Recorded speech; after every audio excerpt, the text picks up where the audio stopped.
Welcome to our homestead. Magic is real, and knowledge is power. We hope you enjoy seeing what we're growing.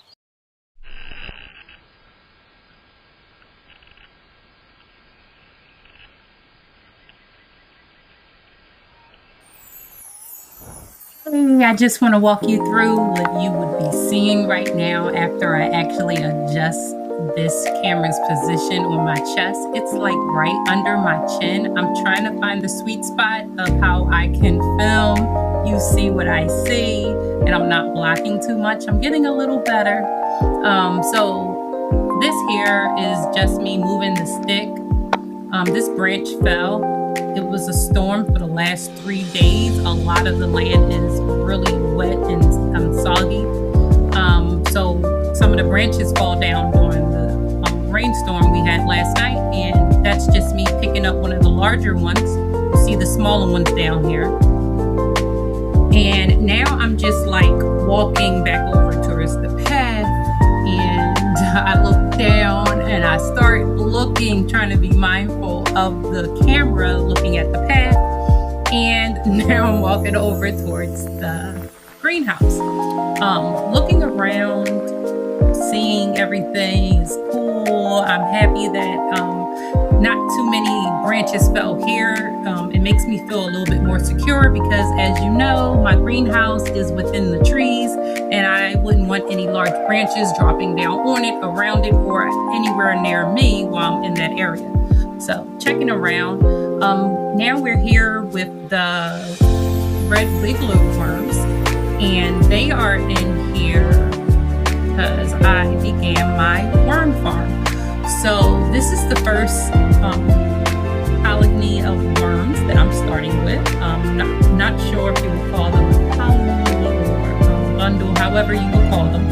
I started with 1,000 worms. Not all were mature. Some were teenagers, some were babies. And it didn't really look like 1,000 at first, but I did not sit there to try to count any bit of it. It was just like a whole ball. So I put them in. I put them in with some black cow and some cardboard with a little bit of potting soil that I had just as bedding at the bottom.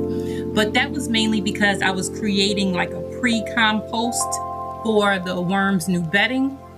When I do it again, it's most likely going to be of cardboard and cow manure, and let them break the cardboard down with the manure and get compost that way.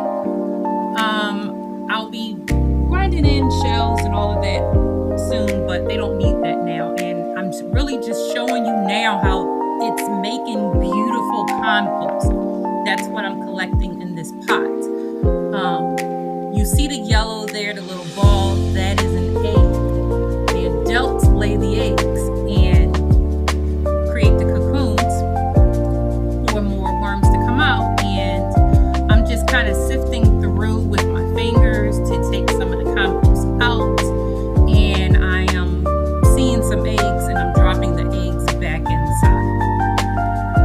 I don't want to remove the eggs because the eggs is what I want. See here, this is the red wiggler eggs, not ready for hatching yet. It's yellow. You'll see it like a dark orange, as I'm told, when they're ready for hatching. But those there are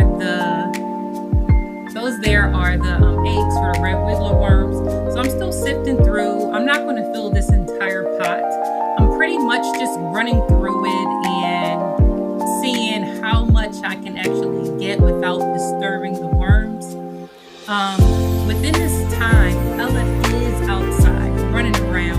I'm really not looking at what she's doing. She knows the areas of the property that she's supposed to be on, the areas she's not supposed to be on. I do know the areas she tried to sneak over to, which is still our property, but she's not supposed to be in areas that I haven't cleared yet, or her and I have not personally been to yet. So at this time, she's actually more towards the house, and I hear her in the background. So that's pretty much what I know is going on as far as Ella. So as I'm digging through this worm bedding, And I'm seeing on this other side where I'm digging now, it's still kind of stiff, you know what I mean? It's not like fluffy, airy, so that's not all compost there.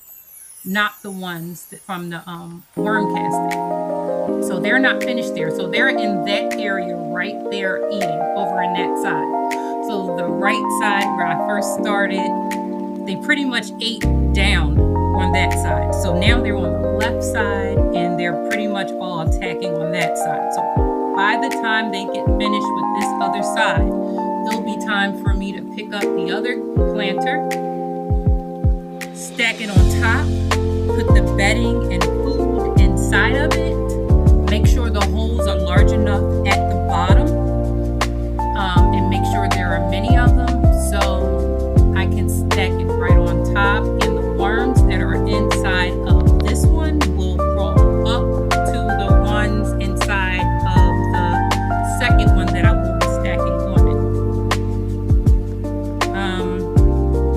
When I stack it on it, it will have food in it, the new cow manure and everything. So I'm not going to refeed that exact planter. Right now I'm walking over towards Ella. I'm trying to figure out why she's making noise. And I'm like, oh, okay, she must want to go in the house. But then as I walk over to her, I'm looking at her and I'm like, hey, Elle, what are you doing?